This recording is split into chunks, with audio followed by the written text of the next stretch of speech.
Hi hello అందరికీ నమస్కారం అండి. ఈరోజైతే నేను మంచి పులపలుగా కారంగా ఘాటుగా ఉండి ఒక కొత్త కారపొడి రెసిపీతో మీ ముందుకు వచ్చేసాను. ఆ రెసిపీ పేరు ఏంటంటే అదేనండి, చింతపండు కారపొడి అండి బాబు. పేరు వెరైటీగా ఉన్న ఒక వేడి అన్నంలో కొంచెం నెయ్యి చుక్కేసుకుని కొంచెం ఒక స్పూను చింతపండు కారపొడి వేసుకుని కలుపుకుని తింటే ఉంటుందండి. నవనాడులు లేచి నాట్యం చేసేస్తాయంటే నమ్మండి మీరు. నేను చెప్పకూడదు కానీ నా వీడియో చూసి మీరు ఫాలో అయిపోయి చేసేసుకోండి. కామెంట్ బాక్స్లో షేర్ చేసేయండి అలాగుందో చింతపండు కారపొడి. ఓకేనా? ఇప్పుడు ఈ చింతపండు కారపొడికి కావాల్సిన పదార్థాలు చెప్తాను, జాగ్రత్తగా నోట్ చేసుకోండి. చింతపండు కారపొడికి కావాల్సిన పదార్థాలు ముఖ్యంగా ఒక చిన్న నిమ్మకాయ అంత సైజు చింతపండు ఇలా ఉట్లు గింజలో తీసుకుని క్లీన్ చేసేసుకుని పక్కన పడేసుకోండి. 2 స్పూన్స్ జీలకర్ర, 100 గ్రామ్స్ ఎండుమిర్చి, ఒక 25 గ్రామ్స్ ధనియాలు. ఈ కొత్త ధనియాలండి, నవనవలు ఆడిపోతున్నాయి కదా, అందుకని కొత్త ధనియాలు అన్నమాట. ఒక 2-3 వెల్లుల్లిపాయలు, ఒక కొంచెం ముందుగానే రోస్ట్ చేసి పెట్టుకున్న ముందుగానే రోస్ట్ చేసి పెట్టుకున్న కరివేపాకండి. ఇంకొండి రుచికి సరిపడా సాల్ట్ అండి. సాల్ట్ లేకపోతే మనం ఏ రెసిపీ చేసినా వేస్ట్ అండి, మీకు తెలుసు. ముందుగా ఈ ఎండుమిర్చి ఇలాగ ముక్కలు చేసుకుని పెట్టేసుకున్నాం కదా, ఇవన్నీ బాగా రోస్ట్ చేసుకుందాం. వచ్చే ఎండాకాలం వెళ్ళిపోయి వానాకాలం స్టార్ట్ అయిపోయింది. ఈవేళ ఇంకో చింతపండు కారపొడి చేయటానికి ఒక రీజన్ ఉందండి. నాకేమో వాయిస్ మారిపోయింది, జలుబు చేసేసింది బాగా. అందుకని చెప్పేసి తప్పదు, మీకు పరిచయం చేసినట్టు ఉంటుంది, చింతపండు కారపొడి మీకు తిన్నట్టు ఉంటుంది అని చెప్పి చేస్తున్నానండి. ఇంకోండి ఇలాగ మనం మాటలో పడిపోయి ఎండుమిర్చి బాగా వేపేసుకున్నాము, బాగా వేగిపోయి మంట లో ఫ్లేమ్లో పెట్టేసుకుని మిగతా ఇంగ్రీడియంట్స్ కూడా వేపేసుకుందాము. ఇంకోండి ఈ ధనియాలు ముందర వీడియోలో చూపించినట్టుగా ఫ్రై చేసేసుకుని పక్కన పెట్టేసుకుందాం. ఈ ధనియాలు 3 వంతులు ఫ్రై అయ్యాక కొంచెం జీలకర్ర వేసేసి ఫ్రై చేసేసుకుందామండి. మనకి టైం సెన్స్ కలిసి వచ్చేస్తే ఇవి బాగా ఫ్రై అవ్వాలండి. ఈ ధనియాలు ఫ్రై అయ్యేలోగా మీకు ఒక ఇంపార్టెంట్ చిట్కా చెప్పాలండి బాబు. అదేంటనుకుంటున్నారా?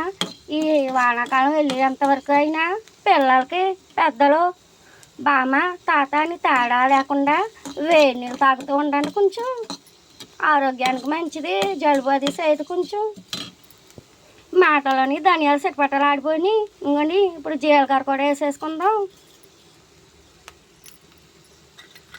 ఈ జీలకర్ర బాగా రోస్ట్గా ఆగాలండి బాబు ధనియాలతో పాటు. ఇంగ్రీడియంట్స్ ఎంత బాగా వేపుకుంటే అంత కారపొడికి టేస్ట్ వస్తుందని మన చింతపండు కారపొడి చేస్తుంది. అలా టప్పా కారపొడి కాదండి బాబా. ఇప్పుడు అదే మాడిపోయిన ముకుట్లోని కొంచెం కరివేపాకు వేసుకుని ఫ్రై చేసేసుకుందాం.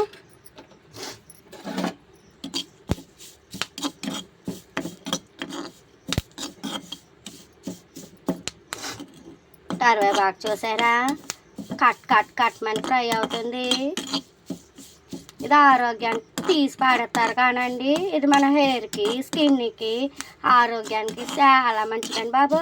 రోజు మధ్యాహ్నం తొలి అన్నం ముద్దలోని కరివేపాకు పొడి వేసుకుని నెయ్యి వేసుకుని తిని చూడండి. అలా మనమంతా తిని చూసేటంటే మీకే మీ బాడీలో బెనిఫిట్స్ అన్నీ తెలుస్తాయండి బాబు. కరివేపాకు అంటే తీసి పాడేయకండి, చాలా ఆరోగ్యం అండి. మన శిరోజాలకి, మన ఒంటికి, మన బాడీ ఇమ్యూనిటీకి చాలా ఇంపార్టెంట్ అండి బాబు. ఇప్పుడు మనం ఈ మాడిపోయిన మూకుడు స్టవ్ మీద పెట్టేసుకున్నాం కదండి, కట్టేసుకోవాలి. స్టవ్ కట్టేసుకుని మాత్రం హీట్ చాలండి. చింతపండు ఫ్రై చేసేసుకుంటామే, ఆయిల్ కానీ ఏం కానీ వేయకుండా ఫ్రై చేసుకోండి. అంటే ఇలా ఎందుకు ఫ్రై చేసుకున్నామని మీకు డౌట్ రావచ్చు, అది నేను క్లారిఫై చేసేస్తాను. నేను ఉన్నాను కదా మీకు. ఇదిగోండి ఇలాగా ఫ్రై చేసుకుంటే మామూలు డ్రై ఫ్రై చేసుకోవాలండి. డ్రై ఫ్రై చేసేసుకున్నాం అనుకో మనకు కారపొడి 10 కాలాల పాటు తినటానికి బాగుంటుంది అంటే నమ్మండి మీరే. అందుకనండి సీక్రెట్స్ అన్నీ తెలుసుకోవాలి, నేను ఉన్నాను కదా మీకు చెప్పడానికి. మీరు ఈలోగా ఏం చేస్తా అంటే చింతపండు ఎగిలోగా మన వెంకటదుర్గ యూట్యూబ్ ఛానల్కి లైక్ షేర్ సబ్స్క్రైబ్ చేసేయండి. మీకు తెలిసిన వాళ్ళకి షేర్ చేసి సబ్స్క్రైబ్ చేయమని చెప్పండి. ఉంటానండి. ఇది బాగా చింతపండు ఫ్రై అయిపోయింది డ్రై కానీ. ఇంకోండి మన పదార్థాలన్నీ ఉత్తి సాల్ట్ తప్ప మిగతా అన్నీ కూడా ఫ్రై చేసేసుకున్నాం. ఈ వెల్లుల్లిపాయలు స్టవ్ ఆఫ్ చేసేసి మూకుడి కింద దింపేసి ముందర లైట్గా అలాగే వేసి ఫ్రై చేసేసుకుంటామండి. అంతే. ఇప్పుడు ఇవన్నీ పదార్థాలు మిక్సీ పట్టేసి చూపిస్తాను.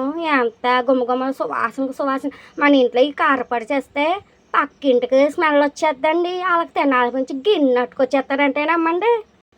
ఇదిగోండి మన చింతపండు కారపొడి మాటల్లో రెడీ అయిపోయింది కదా. ఇలా మీకు కూడా వచ్చేస్తుందండి.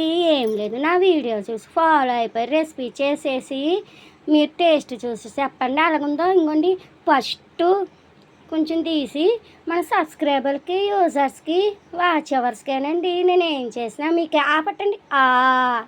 బాగుందా? మీకు తెలీదు టేస్టు, నేను తిని చూపిస్తాను. ఆహా సూపర్ ఉందంటే నమ్మండి. ఇందాక వీడియో స్టార్టింగ్లో చెప్పాను చూసారా సినిమాట, నవనాడులు లేచి నాట్యం కట్టేస్తున్నట్టు ఉందండి బాబు. అమ్మ ఆవకాయ కాంతి చేసిన చింతపండు కారపొడి ఎప్పటికీ మర్చిపోలేమండి. మీకు ఈ రెసిపీ కావాలని నోరు ఊరిపోతుంది నాకు తెలుసు. అందుకని నా వీడియో సబ్స్క్రైబ్ చేసి నా వీడియో చూసేయండి. బాయ్ బాయ్, నమస్తే, ఉంటాను, బాబాయ్.